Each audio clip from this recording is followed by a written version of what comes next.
So the other day I was pretty stumped as to what to make this video on, so I turned to the F1 subreddit to see what all the virgins are talking about, and to my surprise I learned that they're all Max Verstappen simps. But come to think of it, that's fair enough. I mean, they're probably just trying to learn some tips and tricks from the original Mr. Steal Your Girl, so that they too can one day experience a bit of female attention. So with that in mind, and this year's F1 season just a few weeks away from us, I wanted to discuss whether or not Max Verstappen can become a world champion in 2021. Oh boy, this one's probably going to age like warm milk. So without any needless waffle just to earn a bit more AdSense on this video, let's get straight to the point here. With 2021 being the third year of the current regulations, all the teams have a much better understanding of where they can get more performance from the car. Well, everyone except Ferrari. And Haas. With Red Bull having made some decent progress towards the end of the season last year, we might see the positive momentum being brought into 2021 as well. However, there's a bit of an issue with that. Red Bull always seem to fail in focusing on the next year, instead choosing to pick up the scraps once Mercedes have stopped developing their car for the current year. Sure, that could be a way to catch the big teams off guard, but they've been doing it for so long that Mercedes already know what Red Bull are going to do and already have a way to stay a step ahead of them. In 2020, Mercedes stopped developing their car several races before the EFL Grand Prix, so they've had a decent amount of time to focus on the 2021 car. However, with the development freeze and the small changes to the floor design, Red Bull might be able to stay a bit closer to Mercedes than usual. But then again, Mercedes have recently said that they're concerned about the new regulations, meaning they've basically just built the fastest car on earth and they know that no one's going to lap within the same minute of them. On the other hand, if we assume that Mercedes are for once telling the truth about their situation, then that means that Red Bull and Max Verstappen might actually have a decent shot at being world champions, especially with an arguably better second driver than they had last year, as much as it pains me to say so. While we're on the subject of a better second driver, let's discuss why signing Sergio Perez was so important for the 2021 championship. Shall we? So while it may seem like having another driver who can challenge you would be a hindrance, there's actually a good few reasons as to why having a decent teammate would be helpful.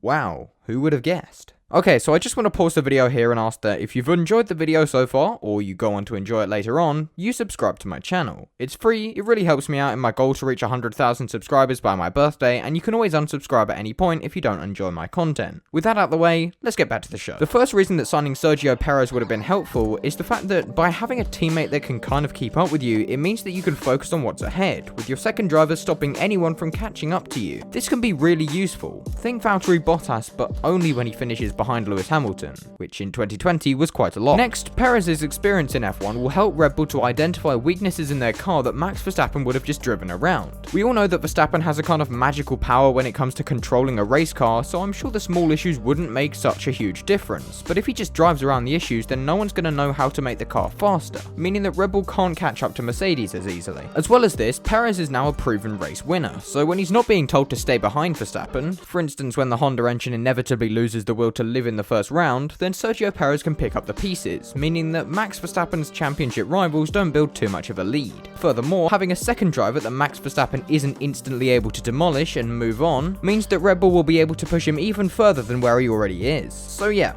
teammates are important.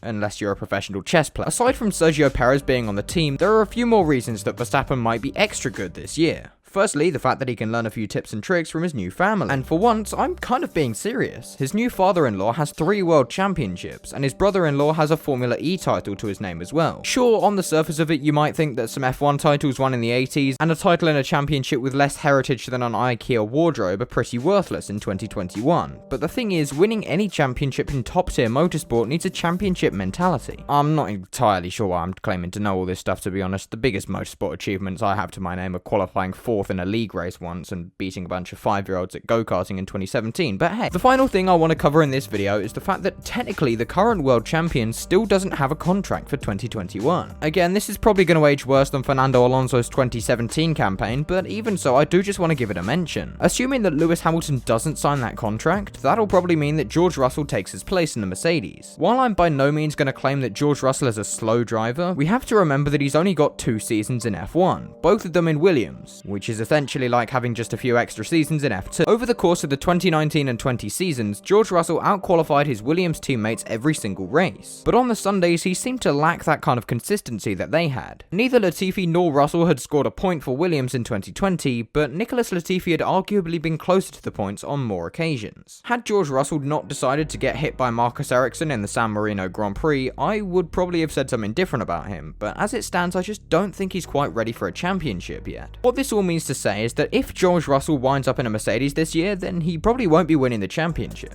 He'll win several races for sure, but in terms of consistency, Max Verstappen will have the edge and therefore take the championship. That said, if Lewis Hamilton does sign that contract, then, well, we might just have a championship fight on our hands. So, what do you think about this? Do you think Max Verstappen has a shot at a title next year? Do you think we'll get a championship fight? Do you think I've completely lost my mind? Drop a comment below and subscribe if you enjoyed the video. But yeah, that's gonna do it for what's probably been the 74th successive video where I talk about Red Bull, so I promise the next one won't be about everyone's favourite energy drink, okay? Thank you for watching as always, and I'll see you all later.